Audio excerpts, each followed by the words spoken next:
Simon Cowell has spoken candidly about his own mental health in a bid to encourage other men to seek help without being afraid of judgment. Britain's Got Talent and X Factor creator Simon Cowell has opened up about discovering therapy for the first time at the age of 63 after his crippling health fears left him too afraid to leave his home. Simon, who agreed to be the first guest on the Daily Mirror's Men in Mind podcast, spoke about his health concerns and how things reached breaking point for him during the COVID pandemic. Speaking about why he eventually decided to reach out to a therapist, he explained, "I've suffered from depression over the years. But that was just something I just thought, well, that's my character trait.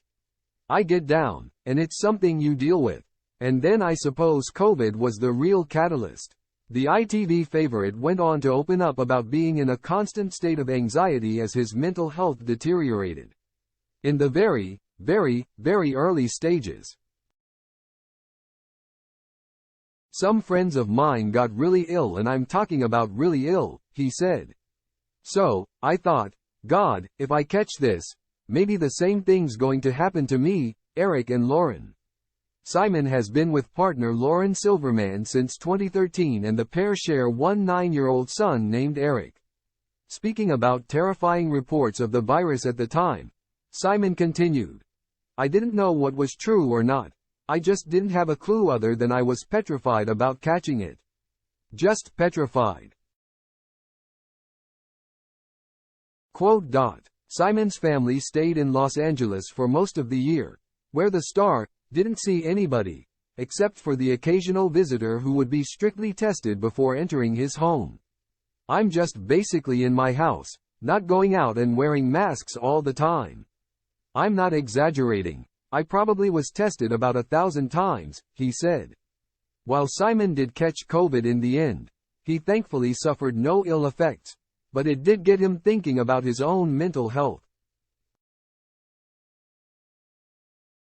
Speaking about how therapy has changed his life for the better, Simon explained, "There's nothing to be fearful of and no one's going to look at you or judge you differently. I think particularly men, as a kid especially, it was always, don't cry, be a man. But it's nothing to be ashamed of and it's healthy to almost go the other way. We're not all made of steel and there's going to be times in our lives where you just need somebody to talk to." Simon has become such an advocate for his new weekly therapy sessions he immediately agreed to be the first guest on the Daily Mirror's Men in Mind podcast. The miniseries, in association with mental health charity Mind, will see some of the country's biggest male stars open up about their mental health. Mind's research found that 1/4 of men said that feeling embarrassed was the main reason stopping them from seeking help. With 1 in 8 men affected by mental health problems in any given year, the podcast's aim is simple: to encourage more men to open up.